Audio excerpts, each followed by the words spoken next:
Que s'est-il passé dans la maison d'Ophélie et Nicolas? Depuis qu'ils ont emménagé dans cette ancienne école, les choses ne sont plus comme avant pour eux. Ils sont en permanence malades. Ils ont constamment l'impression d'être observés et des rires d'enfants d'origine inconnue résonnent parfois dans certaines pièces de la maison. Ça m'est déjà arrivé la nuit, oui, de me relever, de regarder du côté de la porte, voir s'il fait voir, sinon, mais avec un ressenti. Ophélie a donc décidé de consulter une médium pour essayer d'en savoir un peu plus, et celle-ci va ressentir beaucoup de choses. Et ici, Là, c'est la chambre dans laquelle on dort actuellement. vous avez quelqu'un dedans. À l'entrée. À l'entrée, oui. Des intuitions qui vont s'avérer être plus précises quand elle visitera la demeure. Alors là, il y a eu beaucoup d'enfants dans cette cave. Là-bas, c'est très lourd. Une trappe mystérieuse dans la cour va en particulier attirer son attention. Ophélie et Nicolas ne sont jamais descendus explorer ce qu'il y a au fond. Ils ont caché des enfants là. Des enfants juifs. Vous les ressentez, là? Oui. On a vu ça, moi j'ai dit il faudrait aller voir ce que c'est, pourquoi ils ont fait ça. Mais après, on ne s'est pas plus interrogé. Pour elle, cela ne fait aucun doute, leur maison est hantée par les esprits d'enfants qui ont été tués ici même, durant la dernière guerre. Elles sentent toujours leur présence au point d'en être profondément bouleversées. Il y a beaucoup d'enfants. Mais quand vous leur avez dit non, ne vous inquiétez pas, ils vous ont dit quoi? Ils veulent être libérés, ils veulent que ça soit connu. Ils veulent partir. D'accord. Ça fait trop longtemps qu'ils sont là. Pour tenter d'exorciser la maison, Ophélie et Nicolas n'ont selon elle qu'une seule solution, faire appel à un passeur d'âme qui va tenter de purger la demeure de tous les esprits. J'ai eu un coup de cœur pour cette maison, ça fait 1 an qu'on est dedans, il se passe des choses assez étranges. Je ne crois pas au paranormal, mais là, j'ai des doutes. Ouais, c'est vrai qu'il y a des bruits comme des bruits de pas, des rires d'enfants, ça on a déjà entendu des choses comme ça. L'entité voudrait régler son histoire, donc ils ont fait appel en mettant le couple un petit peu en brouille, quoi. Il faut expliquer à ces âmes qu'elles sont décédées, qu'elles n'ont plus rien à faire là, qu'elles tournent en rond, qu'elles sont mortes, et qu'on est là pour les faire passer.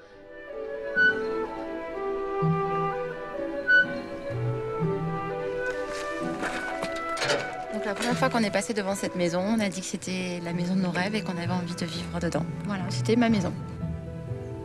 Cette maison est-elle hantée ou non? C'est la question que se posent Ophélie et Nicolas depuis qu'ils ont emménagé dans cette demeure située dans l'Aveyron, une ancienne école qu'ils ont achetée il y a 1 an maintenant. C'était un peu le début d'un rêve. On a dit ça y est, on est chez nous, on a fait nos petits plans et on a attaqué nos travaux. Une maison qui n'est pas encore tout à fait terminée. Les travaux sont toujours en cours. Ils ont pourtant décidé de s'y installer aussitôt après l'avoir achetée. Sauf que le quotidien dans cette maison est devenu vite étrange à vivre. Dans la maison, on était un peu plus irritable. On est tombé effectivement très souvent malade, chose qui n'était pas au préalable. On s'est dit pourquoi pas, effectivement, ça serait lié à la maison. Dès qu'on s'éloignait de la maison, c'est vrai tout allait mieux. Donc Nicolas s'est amusé à me dire que peut-être que depuis qu'on était dans la maison, la chance nous avait quittés. Quand on est arrivé à la maison, on s'est senti beaucoup plus fatigué. On était, oui, plus fatigué, plus émotif, plus à fleur de peau. Nicolas a également entendu des rires d'enfants dans les pièces de la maison et se sent très souvent observé lorsqu'il est seul dans la demeure, alors qu'il n'est pas du tout du genre à croire aux histoires de fantômes. Ophélie, de son côté, a décidé de prendre l'avis d'une médium de la région récemment pour en avoir le cœur net. Elle a eu un premier contact avec elle par téléphone et va bientôt la rencontrer en lui montrant des photos de leur maison. Tu viens m'aider à choisir les photos pour Marie-Jo? Qu'est-ce qu'elle veut comme photo? Elle veut des photos de la maison pour voir à l'intérieur si elle voit des traces de quelque chose. C'est ce qu'elle m'a demandé, quoi. Qu'est-ce qu'elle t'a dit au téléphone? Elle t'a précisé des choses? Tout de suite, au téléphone, elle m'a dit il y a quelque chose dans votre maison. Voilà. Il s'est passé des choses, quoi. Donc, tu vois, je suis un peu surprise. Elle a donné également des éléments sur la maison, disant je vois des enfants. Écoute, moi, tu connais mon point de vue, hein. Bon, après, si tu dis que déjà, elle a réussi à te donner des éléments de la maison sans que tu donnes toi d'éléments, moi, je veux bien voir. Nicolas n'y croit peut-être pas, mais il a tout de même décidé de suivre Ophélie chez cette fameuse voyante. Elle se prénomme Marie-Jo, c'est une médium exerçant à 50 km de chez eux. Bonjour. on se rend compte qu'effectivement, mais depuis qu'on est dans la maison, on a un peu la chance qui est partie, quoi. Voilà, il y a eu des petits événements, donc on aimerait mais voilà, savoir un peu ce qui va se passer, quoi. Donc c'est une ancienne école, vous m'aviez dit. Elle date de quand? 1933. Je sens des enfants. Donc c'est des enfants qui sont là à la fenêtre. Écoutez, il y a ce mur qui m'effraie un peu. Il est plein de souffrance. Alors déjà ici... Marie-Jo semble très inspirée par les photos, ce qui va finalement beaucoup impressionner Nicolas. Il y a un groupement d'enfants, de personnes. Ils ont été fusillés ici. Ces personnes-là ne sont pas parties, hein. Ils sont restés chez vous parce qu'ils attendent que l'histoire soit éclatée pour rentrer dans la lumière. Est-ce que vous entendez des enfants qui ont la joie de vivre, qui courent? Ouais, on a pu Ça me entendre. l'a fait une fois. Ouais. Ouais. Je les ressens pas. Oui, en travaillant en bas, et j'ai entendu, oui, comme des rires. Un éclat de rire d'une petite fille. C'est impressionnant, elle a pas peur du tout qu'on puisse chercher à le prouver. Elle affirme les choses, elle est déterminée, c'est ici, à tel endroit, c'est pas là, c'est là, je ressens ça. Ça m'a bluffé, ça. Et ici, Là, c'est la chambre dans laquelle on dort actuellement. vous avez quelqu'un dedans.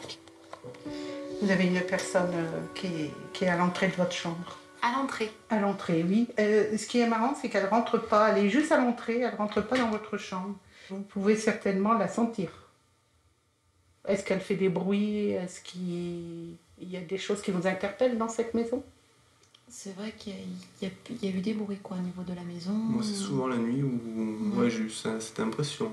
Ouais, cette sensation d'être observé de haut. On dirait que cette personne, elle est là pour vous dire quelque chose. Il est à la demande à ce que cette histoire soit éclatée, parce que apparemment c'est une histoire qui a été étouffée à l'époque. J'ai comme l'impression que c'est dans les années de la Deuxième Guerre mondiale, mais entre 39 et 45, et moi je verrais plutôt l'année entre 44 et 45. En regardant les photos, Marie-Jo va également attirer leur attention sur un endroit en particulier de la propriété qu'ils avaient un peu ignoré jusqu'à présent. Une ouverture dans le sol cachant une sorte de cave qu'ils n'ont pour le moment toujours pas explorée. Dites-moi, dans votre jardin, vous n'auriez pas quelque chose de caché, comme un souterrain ou une cave ou quelque chose comme ça? Il y a un endroit, Ouais. on n'a pas été voir ce que c'était. Dans la cour, on n'a pas... je suis pas téméraire, quoi. Donc dès que c'est noir... Ça serait intéressant d'y aller, d'aller à l'intérieur, parce que moi je suis sûre que les enfants étaient cachés là aussi. Elle avance des choses très précises, elle cite des lieux. Alors, en réfléchissant un peu à tout ce qu'elle met en avant, bon, mais ouais, est-ce que tel ou tel bruit, ça nous met beaucoup d'interrogations. Une première rencontre avec Marie-Jo plus que troublante en tous les cas. À peine rentrés chez eux, Ophélie et Nicolas ne vont pas pouvoir s'empêcher d'aller jeter un coup d'œil à cette fameuse trappe dans le sol. Celle-ci se trouve dans un coin de ce qui était la cour de récréation à l'époque. Cette plaque de béton cache en fait une sorte de cave que Nicolas et Ophélie n'ont pas encore visitée jusqu'à présent. Ça n'a pas l'air très grand, il y a des choses bizarres au fond, on a l'impression que c'est un peu de la terre, des choses comme ça, quoi. Au fond de ce trou se cache en fait un réduit dans lequel on ne trouve pas grand-chose. Juste une pièce envahie de détritus mal définis. On voit pas à quoi ça pourrait servir, quoi. Quand on a fait l'assainissement, on a vu ça, moi j'ai dit il faudrait aller voir ce que c'est, pourquoi ils ont fait ça. Mais après, on ne s'est pas plus interrogé, quoi. Ophélie et Nicolas connaissent bien leur maison maintenant. Pourtant, après ce rendez-vous chez la médium, ils la regardent d'un autre œil désormais.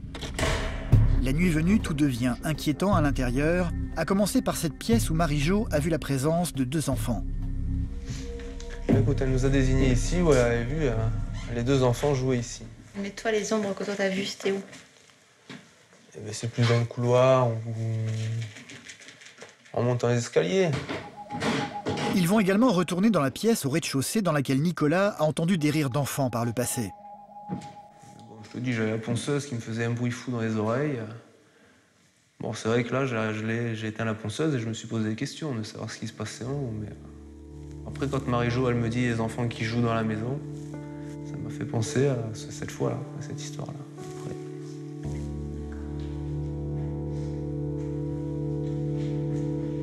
Nicolas était très sceptique avant de se rendre chez la voyante. Il semble beaucoup moins sûr de lui à présent. C'est vrai que Ophélie, non, mais bon, moi, en travaillant à la maison, j'ai déjà pu entendre des bruits comme des bruits de pas, ouais, des genres de bruits de pas, comme un rire très lointain.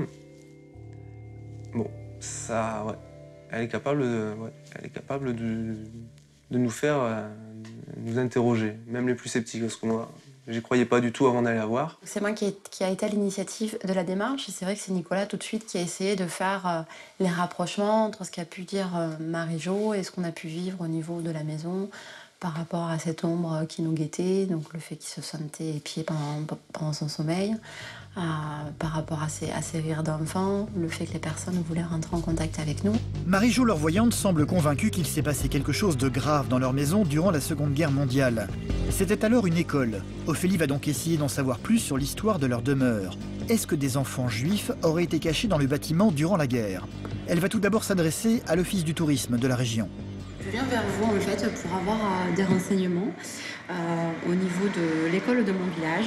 Au niveau de la commune, effectivement, j'ai rien de précis. Par contre, au couvent de Massip, de religieuses ont sauvé 44 enfants juifs pendant cette période-là d'occupation. Effectivement, d'autres enfants ont pu être abrités et cachés dans la région.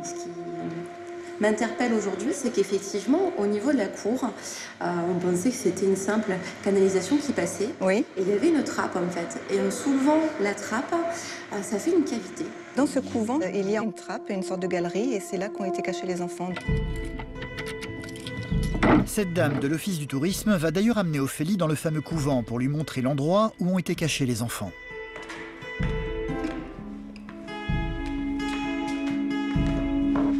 Voilà l'endroit de la chapelle et la trappe se trouve ici. C'est là qu'ont été cachés et sauvés ces enfants qui se réfugiaient dans cette trappe. Donc c'est un trou noir. C'est vraiment profond. Voilà, donc ils se réfugiaient ici et ça a quand même permis de sauver plusieurs enfants. Moi, ça fait quasiment ça. En fait, quand on ouvre, ça fait un peu plus profond. On peut descendre vraiment. Ça ressemble un petit peu à ce que vous avez découvert dans votre couvent. Ouais. Ben, ça fait froid dans le dos un petit peu. Le soir venu, Ophélie va montrer les photos qu'elle a prises à Nicolas pour avoir son avis. La dame qui m'a reçue à l'office de tourisme m'a parlé du fameux couvent où il y avait eu des enfants juifs cachés et qui avaient été cachés dans une trappe. Et c'est vrai que cette trappe ressemble étrangement à la cavité qu'on a de la cour. D'ailleurs, j'ai pris des photos pour te montrer. C'était quand même plutôt assez surprenant, quoi. Des photos qui ne vont pas déclencher un énorme enthousiasme chez son compagnon qui semble être redevenu aussi sceptique qu'au début. Elle t'en a dit plus. Non, elle n'avait pas plus d'éléments, voilà. Voilà ce bénéfice du doute à Marie-Jo, qu'elle vienne samedi. On va la voir. Si elle veut déambuler dans la maison, qu'elle déambule, qu'elle parle avec les esprits. Et nous voilà. C'est le week-end suivant que Marie-Jo va effectivement venir chez eux pour visiter leur maison et tenter de ressentir de nouvelles choses. Bonjour. Ophélie et Nicolas vont commencer par l'amener immédiatement vers la fameuse trappe se trouvant dans la cour. C'est un abri, hein. Ils ont caché des enfants là. Des enfants juifs. Vous les ressentez, là? Oui. Oui, je les vois pas, je les sens. Vous les sentez? Ils s'en sont servis comme abri. Parce que bon, ça fait quand même assez visible. C'est en plein milieu de la cour, il suffit de lever la trappe. Ouais, mais bon. Moi, j'y étais pas, hein. Ouais, voilà. Moi, je vous dis ce que je ressens. Hein. Si on a vu un peu des films sur la Seconde Guerre mondiale, ou apparemment Massip, ça s'est passé comme ça. Ils ont caché des enfants dans ce genre de trappe. Mais c'était quand même une trappe dans un plancher, c'était pas une trappe dans la cour, en plein milieu, devant tout le monde, tout dégagé. Je pense que si les Allemands arrivaient pour cacher les petits enfants, aller ouvrir la trappe, faire descendre les enfants un par un et refermer aux yeux des Allemands. Bon, je suis plus sceptique là-dessus, quoi. Marie-Jo va ensuite entrer dans la maison pour commencer à explorer toutes les pièces. La première sera celle dans laquelle Nicolas a entendu des rires d'enfants d'origine inconnue. Vous avez du monde ici. Ici, vous avez du monde. Mais c'est pas négatif. Hein. Dans une autre pièce, c'est un interstice dans le plancher qui va attirer l'attention de la voyante. Alors là, il y a eu beaucoup d'enfants dans cette cave. Je ressens beaucoup d'enfants à l'intérieur de cette cave. Des enfants comme si que ils ont caché les enfants dans cette cave. Là-bas, c'est très lourd. C'est quoi là-haut? Mais c'est l'étage, ça donne accès à l'étage. Dans les appartements de fonction? Ouais. Il y a encore du monde. Mais c'est au moment de monter à l'étage que Marie-Jo va brutalement se figer. Vous avez quelques enfants qui sont en train de nous regarder. Ils sont là. Une impression qui va se vérifier pour la voyante au moment de parcourir les pièces du premier étage. Quand vous poussez les portes, je vous sens très méfiante. Ouais, c'est lourd. Il y a du monde. Ça vous fait quoi comme ressenti? Ça me fait tétaniser. Je suis tétanisée, mais je ne suis pas attaquée. Glacée, c'est ça? Vous voulez dire toute raide? Tétanisée, toute raide. Ouais. D'accord. Je suis tétanisée, mais je suis pas attaquée. Donc c'est pas mauvais. Non, je pense que les gens ils sont bien là et les gens sont en train de faire appel. Il y a plusieurs mains sur moi, mais je pense que ça doit être, je pense que c'est des enfants. D'accord. Qui sont venus attirer vers moi. Il y a beaucoup d'enfants. Je sais pas qu'est-ce qui s'est passé, mais ça a été un massacre. C'est même, c'est odieux. Bon, je m'en vais, moi. C'est dans les combles de la maison que Marie-Jo va ressentir une très forte émotion, au point d'avoir envie de parler à voix haute aux esprits qui seraient présents dans cette pièce. Donc moi, je m'appelle Marie-Jo, je suis médium pur. Donc je peux vous entendre, je peux vous ressentir. Et là, actuellement, vous avez Ophélie, vous avez Nicolas, qui sont les propriétaires des lieux. Ce que je voulais vous dire, c'est que votre histoire, nous commençons à la connaître et on va faire en sorte de la divulguer. Sur le plan terrestre, on est en train de faire le nécessaire. Marie-Jo va brutalement s'interrompre, comme si elle entendait une voix lui parler. Non. Ne vous inquiétez pas, on est en train de vous libérer. Il n'y a pas de souci. Un dialogue étrange qui va quelque peu déconcerter Nicolas. Quelqu'un a dû lui poser une question, elle répond, elle repose d'autres questions. Elle nous écoute plus du tout, on n'existe plus. Voilà, ça nous a un peu... On s'est regardé avec Ophélie, là, on se demande un peu ce qui arrivait, quoi. Parce qu'on s'est dit, mais elle parle à qui?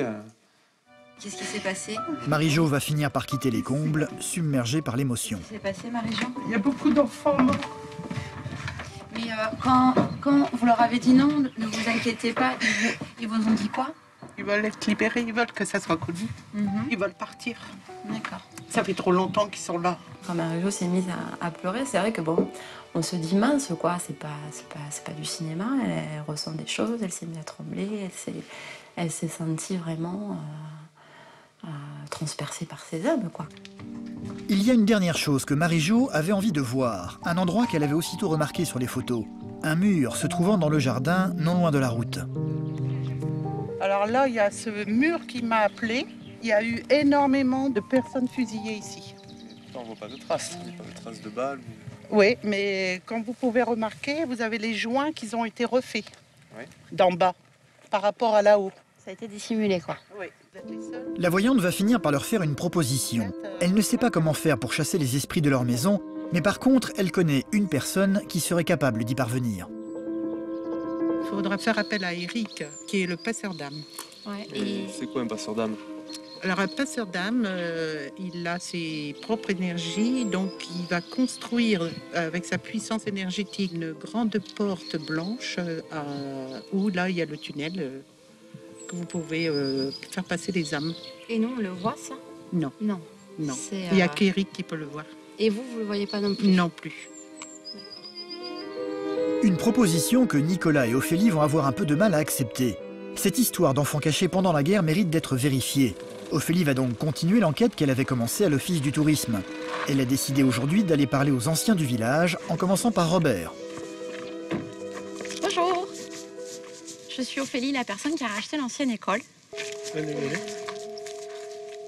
Robert a 77 ans. Il a longtemps été le maire de ce village, mais surtout il a été élève dans l'école durant la Seconde Guerre mondiale. Son témoignage va donc être très précieux. Vous l'avez connue sur quelle période, cette école? Je suis rentré à l'école en 1937, à 4 ans. D'accord. Et je l'ai quitté 9 ans après. D'accord. Donc en 1946. Voilà. D'accord. J'aimerais savoir si effectivement au niveau de l'école, il n'y a pas eu des enfants réfugiés ou quoi que ce soit. Quoi. Vous, ça ne vous parle pas? Je pense pas parce qu'on l'aurait su quand même. Ouais. On est habitant dans le village. Et au niveau du village, est-ce que vous connaissez d'autres personnes à qui effectivement je pourrais demander des renseignements? Je pense que la madame que je tape, en plus, Elle aime bien parler? elle aime bien parler. Ouais. Elle aime bien parler. Elle peut vous raconter des choses que j'ignore. Hein. Une bonne journée, monsieur. Merci. Au revoir. Au revoir. Merci à vous. Pour le moment, rien ne vient corroborer les visions de Marie-Jo, ce qui n'est pas une mauvaise nouvelle pour Ophélie, bien au contraire. Ça me rassure, cet entretien avec monsieur César, bon, du moins sur cette période-là, ou alors est-ce qu'après, sur la période antécédente, il n'y a pas eu quelque chose? En tout cas, bon, sur la période que Marie-Jo indiquait, on n'a rien, quoi. Allez. Sur les conseils de Robert, elle va donc se rendre chez Aurélie, une autre habitante du village, âgée, elle, de 92 ans, qui est accompagnée de sa fille, Denise, qui, elle aussi, a fréquenté l'école étant jeune. Vous m'avez indiqué que votre mari a effectivement étudié pendant la période de la Première Guerre. Hein. Voilà. Et mes 2 frères. Voilà. On a l'air de me dire qu'au niveau de l'ancienne école, il y aurait eu un couple d'instituteurs qui auraient caché des enfants pendant la guerre. Des enfants juifs pendant la guerre. Non, je vois pas. Ici, moi, j'ai pas entendu dire que les Allemands, ils passaient peut-être sur la route. Oui, oui. Mais j'ai pas entendu dire qu'ils soient venus dans le village pour des enfants. Non, moi, j'ai pas... Ophélie va tout de même leur décrire la fameuse trappe se trouvant dans la cour de l'école. Aurélie, du haut de ses 92 ans, en connaît l'origine. Et sa réponse va prendre tout le monde par surprise. Vous avez donc le petit muret et là, ici, vous avez une trappe qui ressemble un peu comme une bouche d'égout, mais à part que c'est un carré en béton à soulever. Il y avait les cabinets. Les cabinets se trouvaient pas loin de la route. Vous nous soulevez des problèmes, là. Mais non, mais ouais, non. Mais bon, parce que ça fait un trou. Cette trappe serait donc le vestige des anciennes toilettes de l'école. Pour Aurélie comme pour sa fille Denise, une chose est sûre, il n'y a jamais eu d'enfants cachés dans ce bâtiment durant la guerre. Et alors, il m'a mis à moi. Je comprends que ça vous tracasse, mais moi, ça me paraît énorme, ça. Je pense que dans le village, des choses comme ça peuvent pas passer. Un petit village comme ça finit par se savoir, ces choses-là. Personne n'a entendu parler de quoi que ce soit, quoi. D'enfants cachés ou d'Allemands qui occupaient le village ou de dénonciation. Il n'y a rien qui est concordé avec l'histoire qui a été relatée par Marie-Jo. Ophélie va parler de tout ceci avec Nicolas. Elle n'est plus vraiment certaine désormais de vouloir faire exorciser la maison. Par rapport à ce qu'on a fait comme recherche, il n'y a rien qui permet de dire de telles choses, quoi. Je dis pas qu'elle ressent pas les choses, mais bon, je suis à nouveau hyper sceptique, quoi. Nicolas, pourtant le plus sceptique, va tout de même avoir envie, lui, de poursuivre l'expérience avec Marie-Jo et son passeur d'âme. Laisse-les faire jusqu'au bout et puis on va chercher plus loin. Peut-être qu'avec son partenaire, ils vont nous apprendre d'autres choses. On aura vécu l'expérience, voilà. On a vécu l'expérience, ouais. On se fera notre propre jugement et on pourra parler en connaissance de cause, quoi. C'est donc quelques jours plus tard qu'un certain Eric va venir leur rendre visite. C'est lui le passeur d'âme que leur a conseillé Marie-Jo. Bonjour. Bonjour. Eric. Oui. Je m'avais prévenu. Ok. Leur voyante sera également présente aujourd'hui. Ah, alors. Bonjour, tu vas bien? Oui. Bon. Alors, je te présente Ophélie. Ophélie? Nickel. Donc, tu as des ressentis un peu? Oui, énormément. Ouais? Oui. Okay. Bon, déjà, surtout au grenier. Je ressens une petite fille avec mais je pense qu'on est plus sur les années 1900, début du siècle. Est-ce que tu ressens effectivement les mêmes choses que Marie-Josée? Je ressens surtout cette petite fille que j'ai vue. Ouais. Avant d'aller voir la trappe dans la cour, le passeur d'âme va d'abord faire le tour de toutes les pièces de la maison, en commençant par l'étage. C'est ici qu'il va sortir de son sac tout un étrange attirail. Bon, allez, on va installer le matériel. Il n'y a pas grand-chose, mais il faut le faire. Alors, ce matériel, il sert à quoi? Écoute, ce matériel, tu vois, c'est une coquille Saint-Jacques, c'est une bougie, hein, c'est une protection. Ça, et puis un crucifix. Sur une croix, c'est purement religieux. Bon, ouais, ça fait un peu mise en scène. Moi, c'est ce qui m'a un peu... Surtout que Nicolas et Ophélie vont être mis à contribution pour chasser les esprits de la maison. Je vais créer un vortex de lumière, hein, comme un cylindre de lumière, qui prend toute la propriété. On va rester comme ça pendant 5, 10 minutes, un quart d'heure, ça va dépendre des âmes qui vont passer, le temps qu'elles vont mettre à passer. Ça ne dépend pas de moi. Hein. Donc, quand c'est fini, on s'arrêtera. La séance va donc commencer. Durant un quart d'heure, Éric va rester silencieux, les yeux fermés tout comme Nicolas et Ophélie. Aucun bruit ni rien de particulier ne viendra déranger la quiétude de la pièce. Au bout de 15 minutes, le passeur d'âme va interrompre la cérémonie, manifestement épuisé.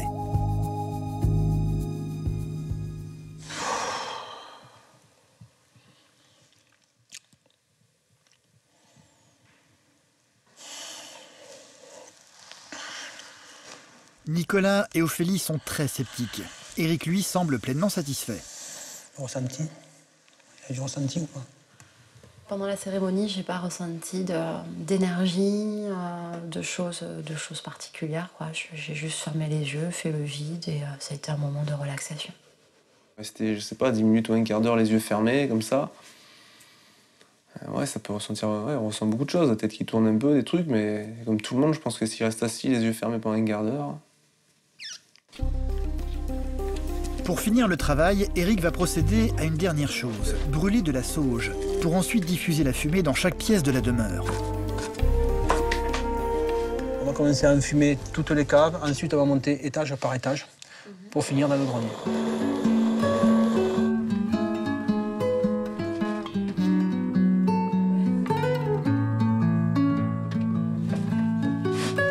Une fois la maison terminée, Éric va finir par se diriger vers la fameuse trappe dans la cour qui n'échappera pas, elle aussi, au parfum de sauge brûlée. Tout est purifié là, hein? Tout est purifié, ouais. Bon, t'es OK, on balance? Eh ben allez. J'aimerais bien le balancer dedans. Ça va finir de purifier tout ça. Allez. Allez. Des manipulations qui n'ont pas du tout l'air de convaincre Ophélie. J'ai l'impression de perdre mon temps, quoi. J'ai consacré effectivement quasiment une semaine sur des recherches, on n'aboutit à rien, on s'est dit bon, pourquoi pas, on va vivre l'expérience et puis en fait... Ouais, j'ai pas plus envie de la vivre que ça, quoi. Marie-Jo, par contre, semble, elle, pleinement satisfaite de l'opération. Donc, apparemment, on ne sent rien. Les âmes sont parties. Ophélie ne va pas pouvoir s'empêcher, malgré tout, de la confronter aux résultats de ses recherches sur le passé de la maison. Depuis le début de la semaine, je suis partie en démarche un peu active sur la maison. Je me suis retrouvée confrontée à des personnes qui n'ont jamais rien entendu parler au niveau de la commune. Donc voilà où on en est aujourd'hui en fait. C'est qu'on n'a pas trouvé d'éléments concrets qui correspondent à ce que vous nous avez raconté. Donc je reviens à dire que cette histoire, c'est une histoire qui a été étouffée à l'époque. Par contre, moi je pense que cette histoire, si je l'ai ressentie, c'est qu'elle est réelle. Ça m'embêtait de voir lui annoncer le résultat de cette enquête. Mais elle l'a vachement bien pris, quoi. En disant que c'était naturel et normal. Que la réponse, c'était pas pour aujourd'hui. Que la réponse allait venir plus tard. Que c'est des choses très cachées, très... Alors c'est sûr qu'on peut se dire, ouais, c'est facile, elle nous demande de vérifier, on arrive à vérifier entre-temps, et on lui dit, il n'y a rien. Et elle fait une pirouette, elle nous dit, la réponse viendra plus tard, et c'est toujours plus tard, en fait. Alors. Ce soir, Ophélie et Nicolas vont se retrouver seuls dans leur maison, plutôt dubitatifs sur ce qu'ils ont vécu durant la journée. Toi, comment tu l'as vécu alors, cette expérience? On n'a pas pu prouver les histoires à Marie-Jo. T'as rien trouvé de concret. Elle nous dit d'attendre, que sa vérité va faire surface après. Donc c'est tout. Hantés ou pas hantés, une chose est certaine, Nicolas et Ophélie ont désormais envie de passer à autre chose, pour pouvoir enfin vivre heureux dans leur maison et oublier toutes ces histoires de fantômes qui n'ont peut-être jamais existé. Il est bien trop tôt pour dire, juste à la sortie, au revoir Éric, merci beaucoup. Effectivement, là, à la maison, on se sent beaucoup mieux. Non, pour l'instant, la différence, elle n'est pas palpable.